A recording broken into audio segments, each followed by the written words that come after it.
Hi everyone, I'm Stan Mallow, the Paranormal Yakker. My guest in today's show is ET experiencer and UFO researcher Ella Labane, author of the six-part series Who's Who in the Cosmic Zoo. I'll be talking with Ella about the expanded and revised fourth edition of Book One in the series. Ella Labane, welcome to Paranormal Yakker. It's good to see you, Stan. Thank you for having me. U.S. Air Force Colonel Donald Weir experienced a number of alien UFO encounters and became a whistleblower.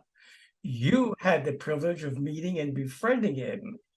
He shared with you something astounding he knew was being planned for the future of the United Nations that would happen after the big alien reveal. What was that? That was in the 90s when I was living in Florida. Colonel Donald Ware, he was retired at the time. He just was talking about all his experiences. And yes, he became a whistleblower. We became friends. He told me that he was given this, that the future of the United Nations was going to get transformed into a very similar kind of model to the United Federation of Planets, which we see in Star Trek series. This intrigued me, and this is why I have this moniker, "The Truth is Stranger Than Fiction." That's just one piece of it. There's many pieces that prove that. But it's interesting because when I was republishing my first book this year as the fourth edition in March, this document surfaced that was recently declassified. That was a letter that was written jointly by Robert Oppenheimer, Albert Einstein to President Roosevelt. This was after World War II. I published this in Book One, the fourth edition, in this chapter about the transformation of the United Nations because they were talking to him about the alien presence, how they had to make policy that included this in the United Nations. And this was in the 1940s. So it's like, well, here we are today. We are in disclosure. Honestly, Stan, I don't think that genie's going back in the bottle. There might be like a bit of a push me, pull you dance as we've had all along that's going to continue. But there's more whistleblowers coming out. There's now Congress is taking it, looking at it. There's a lot happening. So it's just a matter of time until all these pieces sort of come into play. When the alien presence is revealed, I also think, before I move on to that point, that there are factions within the alien presence that do not want disclosure. That needs to be said because they have been living here inside our planet for millennia. They pull strings. There's a lot going on under our feet. There's a lot happening. I mean, planet Earth is a very special planet. It's a multi-dimensional planet. It was years ago where Michio Kaku came out and said that they have, through physics, determined that there were 11 dimensions to Earth. I thought, wow, isn't that something? Because the books of Enoch talk about the 10 heavens. So could the word that they were using, because heaven in Hebrew is Shemayim, which is the same word they use for sky. So sometimes words get diluted. So heaven could be a dimension. I thought, well, could he have been talking about these 10 different dimensions? And then if you add this one that we're living and communicating on, the third dimension, that makes 11, the surface. I thought, well, then I went back into the biblical texts and what it talks about, what's going on underground. And like in the Old Testament, it talks about their Sheol, which is just the place of the dead. So people get buried, they go into the earth. This is very similar to the Egyptian, where they went over. There's just different names for it. They had Hades, they had Gehenna, which were different levels of hell.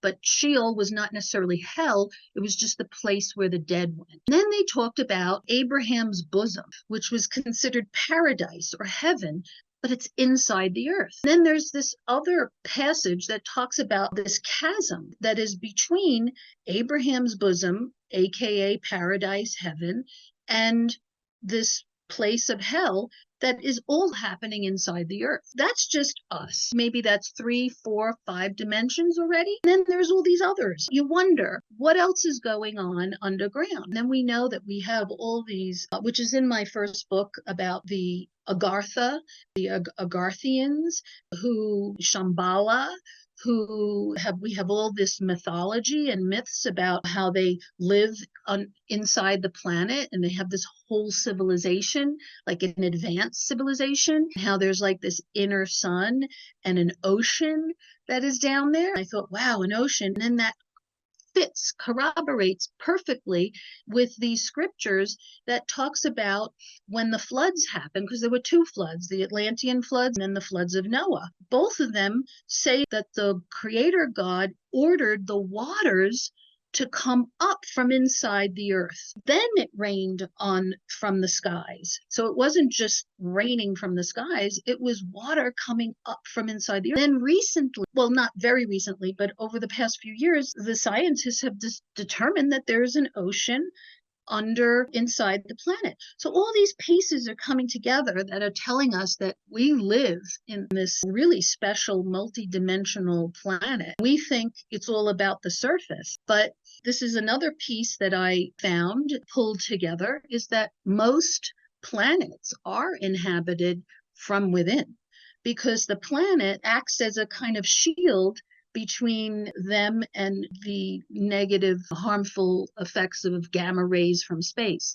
But because Earth has this atmosphere on top, which is now starting to erode because of the solar storms, we've got our magnetic shields have been cracked 3 times last year, which is what's causing a lot of the warming. The solar flares are coming in and poles are shifting because we have this system, the Nemesis Nibiru system is coming back. So that's all ties into the return that we started to talk about. So there's the return of these ancient beings from Nibiru that have promised to return in a shar.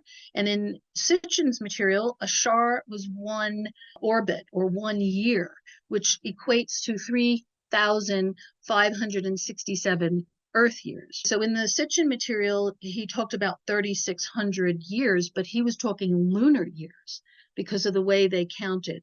So it comes to 3,567 Earth years. So we're getting ready for this passing. So there's that. And then there's the return of the messianic prophecies, which are rife in the Torah, the New Testament, the Zohar, even in Islam. And all the religions believe that someone is coming to save us, to help us. I've explored this because of my experiences of who I saw. I've seen him 6 times. Of course, I'm raised Jewish and all of that. I'm not supposed to believe in Jesus. He wasn't called Jesus when he walked the earth. His name is Yeshua, Hoshua, and Yehoshua ben Yosef. There's a lot of stuff that got watered down. The Church of Rome has pretty much stripped him of his Jewishness because of their doctrines of anti-Semitism and created this almost like a counterfeit Christ in a way. When you go into a Catholic church, you see the crucifix and you see the man hanging nailed to a cross. That's actually a very heavy symbolism of voodoo, which has to do with nailing down someone's power. So in voodoo, people, when they nail anything down, it thwarts their power.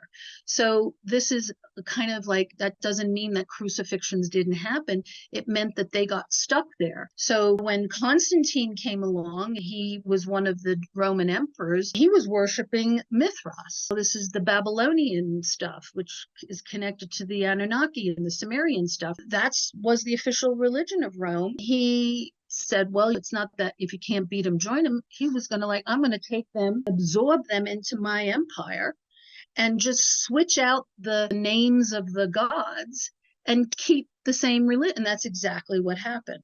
So they switched out Mithras for Jesus, Semiramis for Mother Mary. They kept all of the rituals, the Eucharists, even the costumes, like the Pope and the bishops. They wear they're fish hats because it goes back to these ancient gods, Anunnaki, Enkai, the fish gods. That's why they have the symbol of the fish. Here we are in the age of Pisces, which is the fish. Suffice to say that the return happens at the end of this processional age, which is Pisces. And that's when Yeshua said he was returning too. I thought, well, he's returning, they're returning. This is a divine appointment coming up. That means they're all coming together on Earth for one final battle to resolve this ancient problem, this ancient battle that's been going on. What we see in the prophecies is that it's going to create this whole new world. The kingdom of people say, oh, going to heaven. The heaven is coming to earth, it says. That's what the prophecies say, that this, and I call it a phantasmagorical mothership, because that's how it's described in the book of Revelation. This city, this holy city, the city of God, the New Jerusalem, all of these names are attached to it, comes out of the heavens and lands on a scorched earth. The earth gets destroyed because the Lord said he wasn't going to destroy the earth by water again. That was his rainbow covenant. But he never said anything about fire. So when people read that prophecy, they immediately think nuclear war, which obviously is a possibility. But I think that the system that is coming in, interloping, intersecting here, which is also has beings and also has gigantic spaceships. We're seeing them in the SOHO, all the Helio viewer, the LASCO, the GOES, all the NASA tech that's up there that is focused on the sun. 24/7 loops. It's public. You can watch it. We're screenshotting. We're seeing stuff coming in and going around the sun. We're seeing these spherical, gigantic, they look like planets. Maybe they're spaceships. Maybe it's a bit of both. We also see very clearly defined, like, intelligent craft that looks very similar to what was etched in stone in ancient Persia and Egypt, which they called the Ahura Mazda with the wings. Even you can say, well, it looks like the Millennium Falcon or the USS Enterprise or something that's really, and it's huge, showing up around the sun. So we see that this system is not just planets, because there are 7 planets, comets, asteroids, and all this stuff. There's spaceships. So when you asked, how does this dovetail, this disclosure that we're in, dovetail into prophecy, it's a confluence of things all happening at the same time. We're sort of coming towards this big reveal, alien reveal. But I think that the alien reveal is not so much about what's coming from out of here, but it's what's actually already been here.